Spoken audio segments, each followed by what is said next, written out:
আপনারা মিডিয়াতে অনেক অসৎ পুলিশের গল্প শুনেছেন। আজকে আমি কিছু সৎ পুলিশ অফিসার বা সৎ পুলিশ যারা ছিল তাদের কিছু গল্প, ছোট্ট কিছু গল্প উপস্থাপন করব। আশা করি ভালো লাগবে। আমি স্ক্রিনে যাকে দেখাচ্ছি দেখেন, তিনি একজন পুলিশ কনস্টেবল এবং পরবর্তীতে আরেকটা ছবি দেখেন, একজন রিক্সা চালক।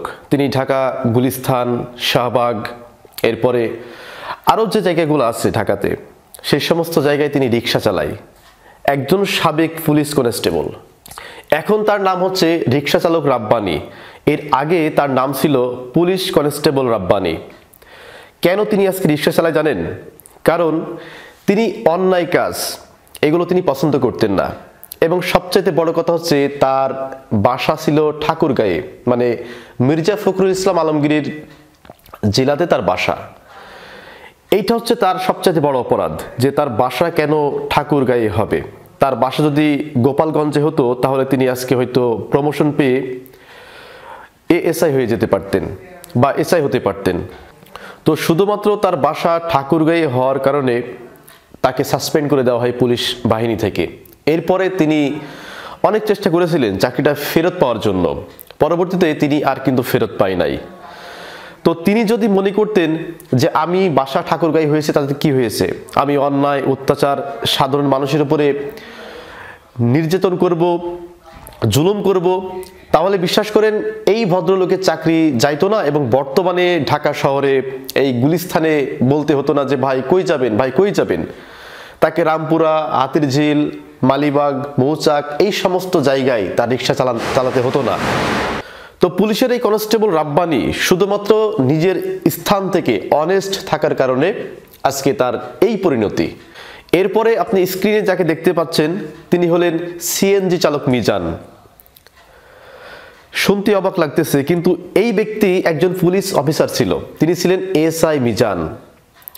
এসআই মিজান থেকে তিনি হয়ে গেছেন সিএনজি চালক মিজান। কেন জানেন? এই লোকটার অপরাধ কোন জায়গাটাই? একটাই অপরাধ, যে এই লোকটা একটু ধর্মভীরু। মানে এই লোকটাকে দিয়ে আপনি কোনো অন্যায় কাজ করাতে পারবেন না, এই লোকটাকে দিয়ে আপনি কোনো নিরীহ মানুষকে অ্যারেস্ট করাতে পারবেন না, এই লোকটাকে দিয়ে আপনি কোনো নিরীহ মানুষকে ক্রস ফায়ার করাতে পারবেন না, এই লোকটাকে দিয়ে কারোর কাছ থেকে চাঁদা তুলে আনতে পারবেন না, এই লোকটাকে দিয়ে কারো লেজর বৃত্তি করাতে পারবেন না। এইটা ছিল তার অপরাধ, যে এই লোকটা কেন ধর্মভীরু হবে, এই লোকটা কেন নামাজ পড়বে। এই অপরাধে এই পুলিশের এই অফিসার মিজানকে সাসপেন্ড করে দেওয়া হয়। এরপরে সে চট্টগ্রামে সিএনজি চালায় এবং একটা সময় তিনি একটা দুরারোগ্য ব্যাধিতে মানে ক্যান্সারে আক্রান্ত হয়। তিনি যখন মারা যায় তার লাশটা যে গ্রামের বাড়িতে নিয়ে যাবে এই টাকাও কিন্তু তার ছিল না। তার যে সিএনজির যে সহকর্মীরা ছিল তারা টাকা তুলে অ্যাম্বুলেন্সে করে তার লাশটা তার গ্রামের বাড়িতে পাঠায়। রাষ্ট্রীয়ভাবে তাকে কি মর্যাদা দেওয়া হয়েছে চিন্তা করেছেন?